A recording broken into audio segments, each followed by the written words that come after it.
Connaissez-vous le New Start? Weimar est un tout petit village blotti au pied de la Sierra Nevada, un peu à l'écart de l'autoroute reliant Sacramento à Reno. Entouré d'une forêt de sapins et de pins pondereux, ce village bénéficie d'un soleil et de l'air pur. Ses 680 mètres d'altitude le situent en dessous de la limite des neiges, mais au-dessus des brouillards des vallées. Dans cet endroit que l'on peut qualifier de parfait pour tenter une expérience très nouvelle en matière de santé et d'éducation sanitaire, des médecins et des pédagogues se sont réunis en 1977 pour ouvrir un nouveau centre. Sa conception s'inspirait du sanatorium et du collège de Battle Creek au Michigan, qui bénéficiaient tous deux d'une réputation internationale.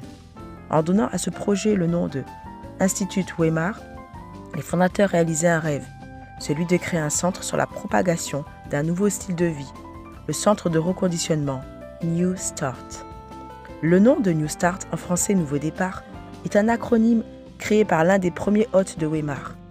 Ces lettres sont les initiales des 8 principes de vie essentiels formant le cadre de la philosophie de santé de l'Institut Weimar. N comme nourriture, E comme exercice, W comme water, eau, S comme soleil, T comme tempérance, qui est en fait discernement, maîtrise de soi, A comme air, R comme repos et confiance, T comme confiance, trust en anglais. Ces principes de base essentiels au maintien de la santé, lorsqu'ils font partie intégrante de la vie quotidienne, peuvent devenir des principes curatifs applicables aux malades.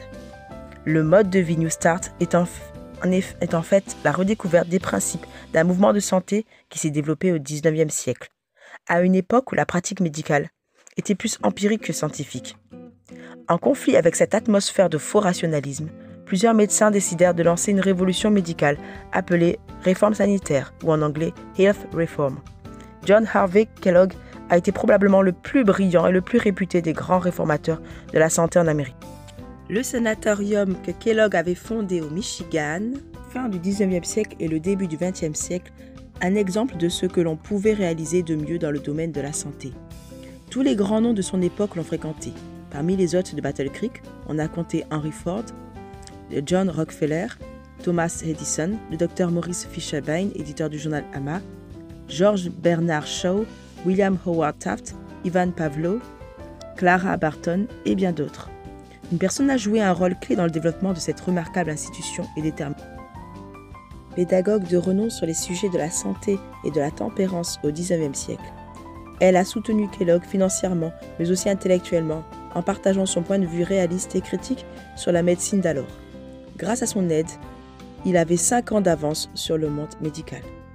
L'objet de mes vidéos est de présenter un mode de vie sain qui conduit à prévenir la maladie, mais si la maladie est déjà installée, en expliquer la cause et les aider à la combattre, en rectifiant les erreurs qu'ils ont faites sur tous les plans, comme on a vu, aussi bien du corps et de l'esprit, des différents points des 8 docteurs. Je vous invite à continuer à me suivre pour en découvrir un peu plus sur chaque maladie et pour trouver aussi des solutions aux problèmes que vous rencontrez et qui peut-être vous handicapent depuis fort longtemps. Voilà, les bases de notre santé sont maintenues dans ces 8 docteurs qui nous préviennent mais qui peuvent aussi nous guérir. Je vous invite à me suivre sur soinnature.fr et je vous dis à très bientôt.